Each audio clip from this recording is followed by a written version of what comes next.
all of these people in my life acting berserk. I'm feeling all pissed off and hurt. I need to know if I am the jerk. Oh, am I the jerk? Okay, this person want to know if they're a jerk for not documenting a Taylor Swift-themed midlife crisis. Sure, this is a desperate child in their 20s here because their parents are in their late 50s, and lately they've become obsessed with Taylor Swift, like uncomfortably obsessed. It's kind of embarrassing for me. They went to her tour. They've gone to the Eras Tour movie. They're posting about her daily on their social media. Of course, it's Facebook. And now they are talking about getting matching tattoos that say Swifties Forever.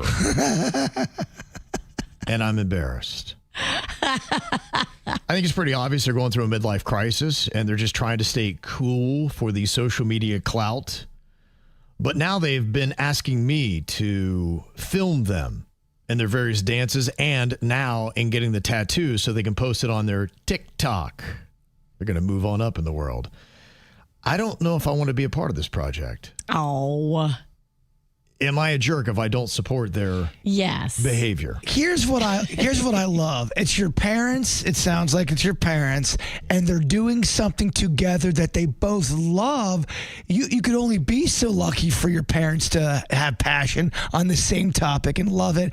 I'm not upset about this. Yeah, you might want to pull the stick out of your rear end. You sound a little uptight. Yes, I think you should shake it off. Yeah. Have fun with it with them. Like, what do you care? What do you care what people think about your parents on social media? To me, life is way too short. Yeah, of course there's going to be people on the internet. They're going to trash him. Oh, my gosh. I'd be so embarrassed if my parents did that. Who gives a crud? Who cares? Your parents are happy. They're enjoying this. It's giving them new life and something to be excited about. I was always happy when my parents could find something they both enjoyed doing together. Yeah. Which wasn't always. Talking crap. You'll find in life, I think a little bit later on, it's with maturity that if somebody's doing something that gives them joy, don't rob them of that. Please don't. It's not worth it. Nobody really cares. You think people are judging you and thinking that you're a dork because of your parents. It doesn't Nobody matter. cares. None of that matters. No, here's the part Kevin left out. They're both face tats. No. Tay face tat? I'd respect it more. I mean, at that point, they're going for it. I mean, I still don't have a problem with it. If they really love the face tat concept and they are full in and it makes them happy, like, oh, who are you to tell them no? My dad's older, okay? I don't want to, give out his age completely, but he's up there a little bit. If he came home one day from Texas and said, yeah, I got a Swift tattoo. I just really been into Swift. Yeah, I think it's weird, but I also love weird, so I support it. And you love your dad. Yeah. And it makes him happy. Oh, he's going through something at that point. Totally. We all are. We all go through a midlife crisis and do weird stuff. Here's a news flash. You'll be doing it, hopefully, if you get to live that long. You don't have to go through your midlife to go through a crisis, too, by the way. Now, do you know this wrestling superstar named Jeff Jarrett? Yes, I do. Oh, my gosh. That's right, Slapnuts. All right, Slappy. Is that his move? Slap the nuts? That's one of his... It's one of his sayings. All right, Slappy. I have never liked this guy. They gave him so many chances to become the champion. He was not. He came from a wrestling pedigree, so some people would be annoyed. He would get some privilege. So he's a recognizable nepotism. name. He is in the wrestling world.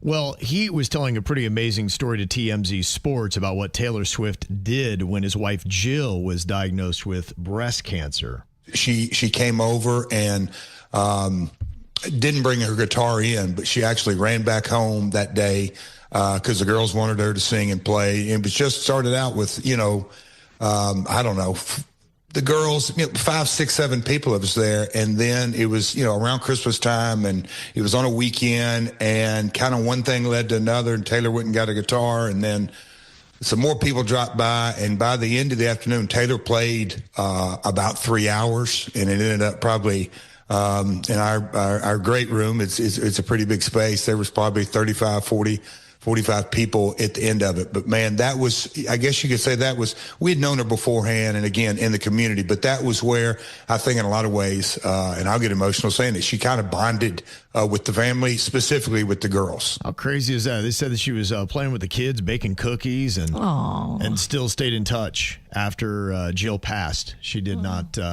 win her battle with breast cancer, but just talking about what Taylor Swift did. I mean, that's pretty selfless to do a private 3-hour concert in somebody's living room. Wow. On top of everything else. Now I feel guilty for talking trash about Jeff Jarrett. Okay. And I was talking more about his wrestling character. Yeah, we know how you feel.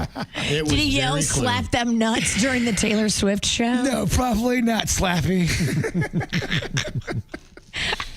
I got another Am I the Jerk email here. This person is wanting to know if they are a jerk for turning their back on their sister. It says, my sister moved in with me in April after fighting with our parents. I thought I could be a good influence on her. My career is solid. I bought my own place, and my sister has bounced through jobs and loser boyfriends. Plus, she could watch my dog when I traveled, so it all seemed to work out for everybody. Then one day, I caught her running to my boyfriend's car. She was crying, and she fell into his arms. I was startled as I saw this from my window. What turns out, she had been secretly leaning on my boyfriend when I was doing work trips for advice about her life. I call this out to both of them, and then a week later, my sister comes to me and admits that they have been intimate with one another, and now she's pregnant with my boyfriend's baby. What the hell soap opera voodoo is this? I was so upset that I internalized it, thought about it, waited for a moment where she was with our parents, and I blew up everything.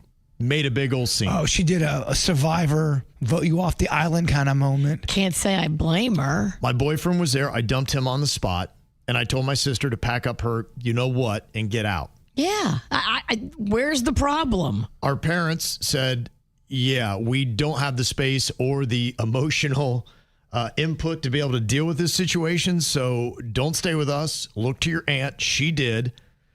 My sister came to me and said, look, if it's all about the baby, I'll get an abortion. I'm like, Oh, my gosh. she thought that would erase everything. No. And then we go back to normal. She's like, if I just get rid of this baby, then we'll be good, right? And No. she didn't understand why we wouldn't be good.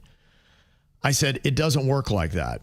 And now my aunt is coming to me and saying, you do not realize how distraught she is. And the fact that you will not forgive her and welcome her back into your arms and into your life is damaging to her. And I'm afraid of what she might do. My aunt called me selfish and said that I was the one that was showing a lack of maturity in this. Somehow I've become the villain. Am I the jerk here? No, you're not. And no one gets the right to tell you when you get to forgive somebody, especially something like that where your sister betrayed you. She is throwing all kind of heavy grenades at you, and then no one's got your back. She's the one that did the wrong.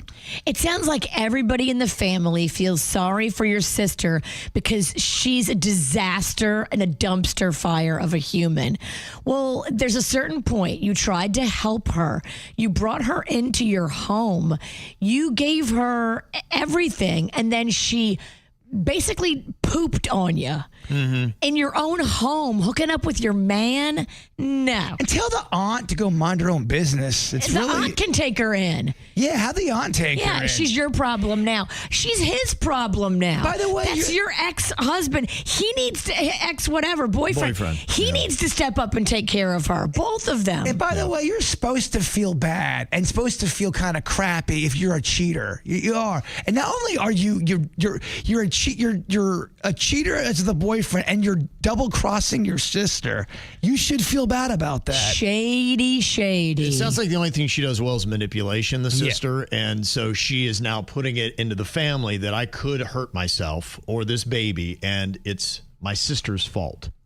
And so she's got the family rallying around her and saying, hey, you're inflicting a lot of emotional stress on your pregnant sister. That's also, I'm not taking anything away from people who try to harm themselves, but there is a type of personality out there that will not harm themselves, and they use that as a guilt card to get out of jail for free. They say they're going to do this and do that, and they emotionally kind of put you in a prison, and they're there just to get out of the situation. Now they're throwing extra crap at you and guilt. If I was you, I would sit the whole family down, including your pregnant sister and your ex-boyfriend, and just let them know, hey, you guys, this is a really messed up scenario that y'all have put me in. And I just want to let you know, for my own sanity moving forward, I'm going no contact for about a year. Yeah. I don't want to speak. I don't want to see. I don't want to have to do any of this because I've been betrayed on such a deep level by my boyfriend and my sister in my own home while I was doing a nice thing. You guys need to figure out why you would do this to me, and that's your problem, not my problem. Don't reach out to me. I'm going no contact. Yeah. I'll speak to you at Christmas 2026. How about the emotional state of the sister that got cheated on? Yeah. How come no one's worried about her harming herself? No one's caring about the fact that you guys crapped all over her and her whole life. How do you know she's not feeling? She's got dark thoughts. Well, think of what she went through. Yeah, she loses her boyfriend. Her sister betrays her, and now she's being gaslit that she's putting her sister and this unborn baby in harm's way because she's being selfish. These family members are disgusting, and you might need to bring in like a therapist with you when you go to have this intervention with your family and let them all know that you are going no contact. They are insane for taking the side of your sister that stole your man. I'm just saying it is a thing that is real. And again, I don't twist my words. If someone's in a dark place and they're going to hurt themselves, you want to get them help. There's a type of personality. They're not going to hurt themselves. They're doing that to hijack the whole situation to make them look better. Oh, poor me. I'm going to hurt myself. I'm the one that ruined the house, the family. That's why, you know what? If you bring in a professional when you go to speak to them, it will make everybody have to be honest and be correct and come correct. And the therapist, if this sister of yours is truly suicidal, the therapist is right there and she can help your sister work through those dark, terrible feelings on the spot. And you can remove yourself from this terrible situation that you did nothing to deserve. If the sister's the one that's got the baby, if she's in such a dark spot and the family's so concerned, then why don't you get her the help that here's the help you need. Here's the professional you need. I'm backing away from this family because you guys aren't healthy.